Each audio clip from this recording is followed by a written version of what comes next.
আরেকটা প্রজাতি বের হবে, এর নাম ইয়াজুজ আর মাজুজ। নাম শুনেছেন? এই যে এই সূরার মধ্যেই আছে, এই সূরা কাহফের কথা বললাম না, সূরা কাহফের পিছনের দিকে আছে ইন্না ইয়াজুজ ওয়া মাজুজ মুফসিদুনা ফিল আরদ। যুলকারনাইন বাদশার কথা বলবেন, তিনি এই যে দেয়াল নির্মাণ করে দিয়েছিলেন লোহা এবং তামা দিয়ে, মনে আছে, পড়েছেন? আচ্ছা, এই ইয়াজুজ আর মাজুজ যখন বের হবে, পৃথিবীর পানি খেয়ে শেষ করে ফেলে দিবে। এরা এত বেশি হিংস্র হবে যে এদের সাথে লড়াই করার মতো ক্ষমতা কোনো মানুষেরই থাকবে না। এমনকি ঈসা আলাইহিস সালামেরও নয়। ঈসা আলাইহিস সালাম তুর পাহাড়ে চলে যাবেন মুসলিমদেরকে নিয়ে, তুর পাহাড়ের ভিতরে মুসলিমরা সেখানে লুকিয়ে থাকবে, পৃথিবীর মেসাকার অবস্থা হয়ে যাবে, পৃথিবীর পানি খেয়ে শেষ করে ফেলে দিবে হিংস্র প্রজাতি।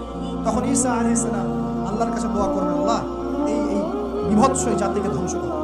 আল্লাহ রাব্বুল আলামিন তখন ওই ইয়াজুজ আর মাজুজের এই কাঁধে, ঠিক কাঁধের মাঝখানে একটা ভাইরাস জন্ম দিবেন। কি জন্ম দিবেন?